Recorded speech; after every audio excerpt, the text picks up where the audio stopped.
It's Derek C. Williams on YouTube.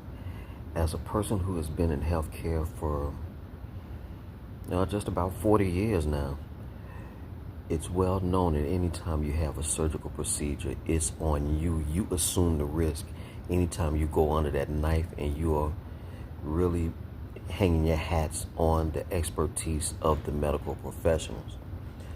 The Brazilian butt lift, at least based off what I've looked into, is a very dangerous, generally speaking, a very dangerous elective surgery.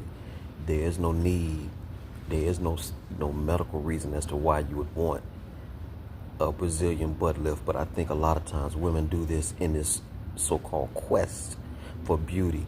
I remember back in the 90s, there was a documentary called America the Beautiful, and it documented women going under the knife, and some of them dying and becoming disfigured because of botched elective procedures. All this in the quest for beauty.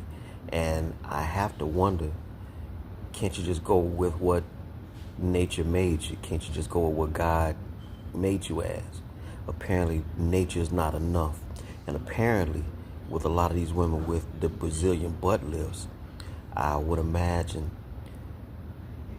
200 or 300 body weight squats every day for a couple of years on end would be too much like right. In other words, women don't want to get sweaty and put the work in so that they can grow their bodies and maintain their bodies naturally.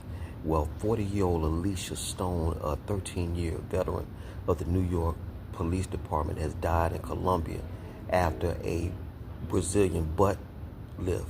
Typically what happens, in her case specifically, they said it was an unspecified cardiac event. Well, when I looked into it, I discovered that oftentimes fat is inadvertently pumped into the bloodstream, and at that point it will clog your arteries. And just like anything else, if you have a clogged artery in the heart or in the brain or in the lung, that would be considered like an embolism. And this is why people die from clots and stuff like that. Well, this is probably what happened to this woman. Some fat must have gotten to her heart and killed her. I'm not even going to throw the dangerous coronavirus vaccine in there, because everybody knows that will stop your heart. But it's just unfortunate. But she didn't have to do this Brazilian butt lift. It's an elective surgery. It's dangerous. Everybody knows it. So it's kind of hard to have sympathy in that vein. But at the same time, you don't want to see anybody lose their life. So rest in peace to Alicia Stone, a surgery that didn't have to be.